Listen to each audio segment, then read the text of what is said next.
మారి కూడా ఎస్సీ సర్టిఫికేట్లు కలిగి అక్రమంగా ఎస్సీ రిజర్వేషన్లు అనుభవిస్తున్న వారికి షాక్ కలిగించే వార్త ఇది. హిందూ మతం నుంచి ఇస్లాం లేదా క్రైస్తవంలోకి మారినప్పటికీ ఎస్సీ సర్టిఫికేట్లు పొందుతున్న వారిపై గతంలో అనేక ఫిర్యాదులు, కేసులు నమోదయ్యాయి. ఈ మధ్య ఆంధ్రప్రదేశ్, తమిళనాడు వంటి రాష్ట్రాల హైకోర్టులు కూడా ఈ తరహా కేసుల్లో నిందితుల ఎస్సీ హోదా రద్దు చేస్తూ కఠినమైన తీర్పులు వెల్లడిస్తున్నాయి. అలాంటి వారికి సుప్రీంకోర్టులో కూడా ఎదురు దెబ్బలు తప్పట్లేదు. ఇటీవల అలహాబాద్ హైకోర్టు మతం మారి ఎస్సీ హోదా అనుభవిస్తున్న వారిపై కఠినంగా వ్యవహరించాలని తీర్పునిచ్చింది. రాష్ట్రంలో క్రైస్తవం లేదా ఇస్లాం మతంలోకి మారి కూడా ఎస్సీ హోదా అనుభవిస్తున్న వారికి గుర్తించి చర్యలు తీసుకోవాలని, తీసుకున్న చర్యల వివరాలను 4 నెలల్లో తమ ముందు ఉంచాలని ఉత్తరప్రదేశ్ ప్రభుత్వాన్ని ఆదేశించింది. ఇప్పుడు అక్కడ జిల్లా కలెక్టర్లు తమ జిల్లాలో నకిలీ ఎస్సీ సర్టిఫికేట్లను ఏరివేసే పనిలో ఉన్నారు. ఎక్కడో ఉత్తరప్రదేశ్ రాష్ట్రంలో జరిగిన ఘటన కదా, మనకేం సంబంధం అనుకుంటున్నారా? ఇక్కడే మొదలైంది అసలు కథ. అలహాబాద్ హైకోర్టు బెంచ్ తీర్పుని జాతీయ ఎస్సీ కమిషన్ సీరియస్గా తీసుకుంది.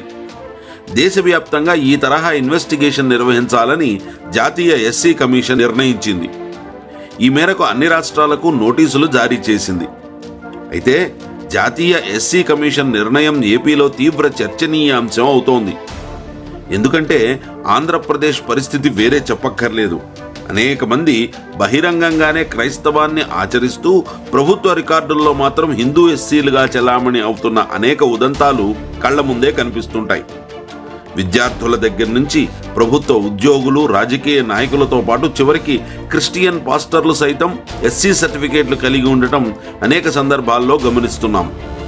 గత ప్రభుత్వం కరోనా మొదటి లాక్డౌన్ సమయంలో దాదాపు 30,000 మంది పాస్టర్లకు సింగిల్ టైం పేమెంట్ కింద ఆర్థిక సహాయం చేయగా వారిలో దాదాపు 70% మంది పాస్టర్లు ఎస్సీ సర్టిఫికేట్లు కలిగి ఉన్న విషయాన్ని లీగల్ రైట్స్ ప్రొటెక్షన్ ఫోరం బయటపెట్టింది. అక్కడితో ఆగలేదు. ఈ అంశంపై జాతీయ ఎస్సీ కమిషన్కు నివేదిక సమర్పించింది. రాష్ట్రంలో ఎస్సీ హోదా దారుణంగా దుర్వినియోగం అవుతోందని, దీనిపై చర్యలు తీసుకోవాల్సిందిగా జాతీయ ఎస్సీ కమిషన్ను కోరింది.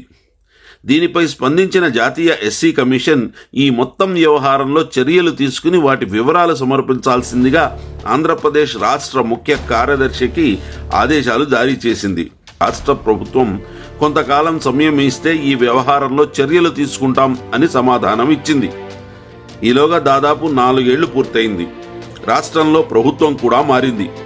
ఇప్పుడు తాజాగా ఎస్సీ కమిషన్ అన్ని రాష్ట్ర ప్రభుత్వాలకు అక్రమ ఎస్సీ సర్టిఫికేట్ల వ్యవహారంపై నోటీసులు జారీ చేస్తుండటంతో మరోసారి అందరి దృష్టి ఆంధ్రప్రదేశ్పై పడింది. ఇదే అదనుగా మరోవైపు ఎల్ఆర్పీఎఫ్ తమ వద్దనున్న ఎస్సీ సర్టిఫికేట్లు కలిగిన పాస్టర్ల డేటాను జాతీయ ఎస్సీ కమిషన్కు సమర్పించి పాత వ్యవహారాన్ని తిరగదోడే పనిలో ఉన్నట్టు తెలుస్తోంది. ఇదే గనక జరిగితే ఎన్డీఏ కూటమిలో భాగస్వామ్యంగా ఉన్న ఇప్పటి ఏపీ ప్రభుత్వం ఈ అవినీతిపై చర్యలు చేపట్టినా ఆశ్చర్యపోనక్కర్లేదు.